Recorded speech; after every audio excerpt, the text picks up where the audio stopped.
அன்பார்ந்தவர்களே, அனைவருக்கும் ஈர்ப்பு பெருவிழா நல்வாழ்த்துக்கள். இருள் நிறைந்த ஒரு காலையில் மனித மனம் துடித்தது. அமைதியில் வானமும் மண்ணும் மூச்சை நிறுத்தி ஒரு அதிசயத்தை செய்ய காத்திருந்தது. அது ஒரு சாதாரண நாள் அல்ல, அது ஒரு வரலாறு மாறும் நேரம். அது ஒரு மரணம் அல்ல, ஒரு உயிர்ப்பின் முன்னுரை. கொல்கத்தா மலை மேல் ரத்தம் சிந்திய சிலுவை நின்றது. அன்பின் அளவை காட்டி அமைதியில் பேசி கொண்டிருந்தது. அப்பா, இவர்களை மன்னியுங்கள் என்ற குரல் இன்னும் ஒலிக்கிறது. அந்த வார்த்தைகள் காற்றில் அல்ல, இதயங்களில் எழுதப்பட்டது. முள் கிரீடம் தாங்கிய தலை, அழுகை தாங்கிய கண்கள். ஆனால் அந்த வேதனையின் உள்ளே ஒரு முடிவற்ற அன்பு மறைந்தது. மரணம் வந்து கதவை தட்டியது. உலகம் அதனை வெற்றி என்று நினைத்தது.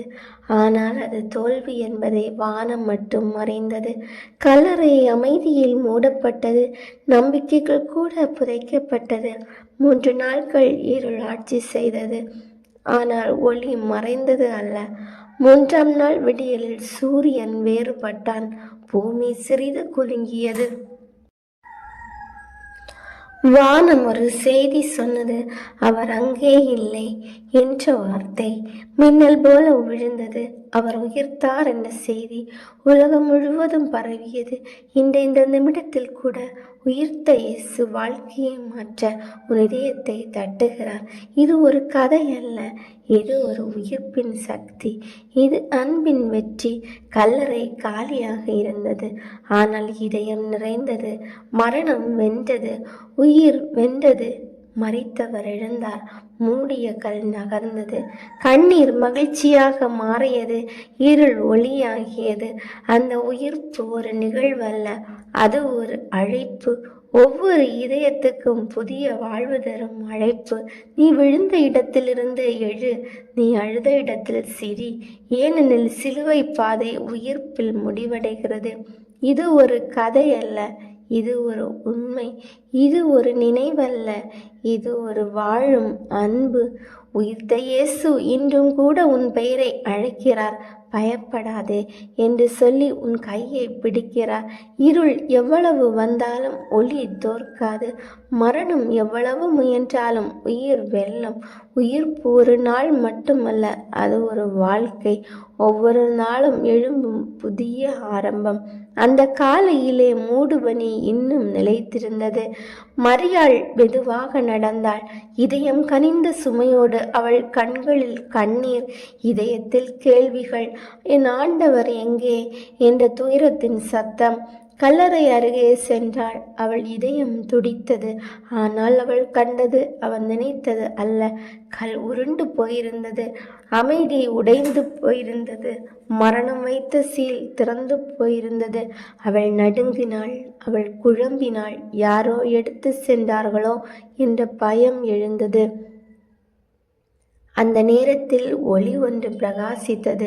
தேவதூதரின் குரல் வானத்திலிருந்து விழுந்தது.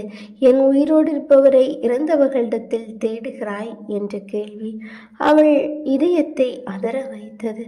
அவர் அங்கே இல்லை, அவர் உயிர்த்தார். அந்த வார்த்தைகள் இருளை கிழித்த ஒளி. அந்த செய்தி இதயத்தை நிரம்பிய நம்பிக்கை. அவள் ஓடினாள், கண்ணீரோடு ஓடினாள். ஆனால் அந்த கண்ணீர் இப்போது துயரம் அல்ல, மகிழ்ச்சி கலந்த கண்ணீர், அதிர்ச்சி கலந்த நம்பிக்கை. அவள் இதயம் முழுவதும் ஒரு புதிய வாழ்வு பிறந்தது. சீடர்கள் கேட்டார்கள், அவர்கள் நம்பவில்லை. அவர்களின் இதயம் இன்னும் பயத்தின் நிழலில் இருந்தது. ஆனால் காலி கல்லறை மௌனமாக காட்சி சொன்னது.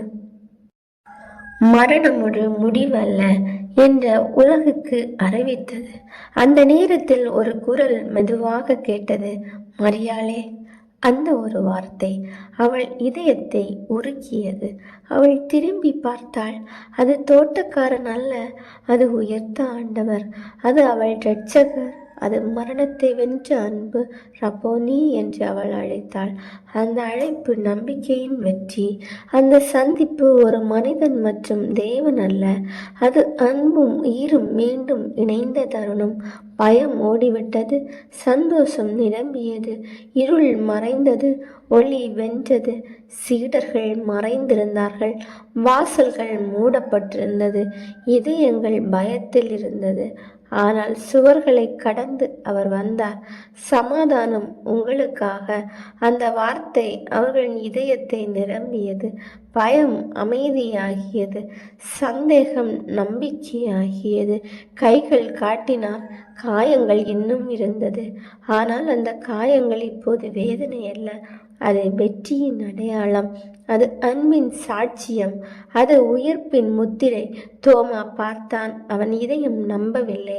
ஆனால் அவர் சொன்னார், தொட்டுப்பார். அந்த தருணத்தில் சந்தேகம் உடைந்தது. என் ஆண்டவரும் என் தேவனும் என்று அவன் முழங்கினான். உயிர்ப்பு ஒரு செய்தி அல்ல, அது அனுபவம். அது கண்களால் காணும், இதயத்தால் உணரும் உண்மை. அவர் உயிரோடு இருக்கிறார், இன்றும் கூட இருக்கிறார். உன் வாழ்க்கையில் நடக்க தயாராக இருக்கிறார். நீ கதவை மூடியிருந்தாலும் அவர் உள்ளே வருவார். நீ பயத்தில் இருந்தாலும் அவர் சமாதானம் தருவார். உயிர்ப்பு என்பது மரணம் முடிந்த கதை அல்ல, அது வாழ்க்கை தொடங்கும் ஒரு புதிய அத்தியாயம். மாலை நேரத்தின் அமைதியில் இரு சீடர்கள் நடந்தார்கள். எம்மாவுஸ் பாதையில் மனிதம் கலந்த சுமையோடு அவர்களின் பேச்சு, நம்பிக்கையின் சிதைவுகள், நாம் நம்பினோம் என்ற உடைந்த வார்த்தைகள். அந்த நேரத்தில் ஒருவர் அவர்களோடு சேர்ந்தார். அவர் சாதாரண பயணி போல அமைதியாக நடந்தார். அவர் கேட்டார், எதை பற்றி பேசுகிறீர்கள்? அவர்கள் பதிலளித்தார்கள், நசரேயன் இயேசுவை பற்றி. அவர்கள் சொல்லிய கதை வேதனையின் நினைவுகள், சிலுவையின் இருள், நம்பிக்கையின் மரணம். ஆனால் அவர் பேசத் தொடங்கினார், வேதங்களை திறந்தார், அவர்களின் இதயத்தில் ஒரு தீப்பொறி ஏற்றினார். அது நடந்தே ஆக வேண்டும் என்ற உண்மை வெளிச்சம் அவர்கள் மனதை மாற்றியது, அவர்களின் பாதையை மாற்றியது. அவர்கள் வீட்டிற்கு வந்தபோது அவர் உட்கார்ந்தார், அப்பத்தை எடுத்தார், நன்றி கூறி உடைத்தார். அந்த தருணத்தில் அவர்களின் கண்கள் திறந்தது. அவர் யார் என்று புரிந்தது. அது உயிர்த்த ஆண்டவர். அவர் மறைந்தார், ஆனால் உண்மை மறையவில்லை. அவர் சென்றார், ஆனால் அன்பு நிலைத்தது. நம்முடைய இதயம் எரியவில்லையா என்று அவர்கள் சொன்னார்கள். அந்த அனுபவம் ஈர்ப்பின் சாட்சி. அவர்கள் ஓடினார்கள் மீண்டும் எருசலேமுக்கு அந்த செய்தியை பகிர. அவர் உண்மையாக உயிர்த்தார். உயிர்ப்பு பரவியது, இதயத்திலிருந்து இதயத்திற்கு ஒரு தீப்பொறி போல உலகம் முழுவதும் எரிந்தது. அவர் சீடர்களுக்கு தோன்றினார், அவர்களுக்கு அதிகாரம் கொடுத்தார். உலகம் முழுவதும் போய் செய்தியை அறிவியுங்கள். அது ஒரு கட்டளை அல்ல, அது ஒரு அழைப்பு. அன்பை பகிரும் ஒரு தெய்வீக பணி. அவர் வானத்திற்கு உயர்ந்தார், ஆனால் அவர் விட்டு சென்றது ஒரு காலி இடம் அல்ல, ஒரு நிரம்பிய வாக்குறுதி. நான் உங்களோடு இருக்கிறேன். உயிர்ப்பு முடிவு அல்ல, அது தொடக்கம். ஒவ்வொரு விசுவாசியின் புதிய வாழ்க்கையின் தொடக்கம். இன்றும் கூட அது கல்லறை காலியாகவே உள்ளது. அந்த உண்மை என்றைக்கும் மாறாது. உன் இதயம் கல்லறை போல இருந்தாலும் அவர் அதை உயிர்ப்பிக்க முடியும். உன் வாழ்க்கை இருள் நிரம்பி இருந்தாலும் அவர் ஒளி தர முடியும். உயிர்ப்பு ஒரு வரலாறு அல்ல, அது ஒரு அனுபவம்.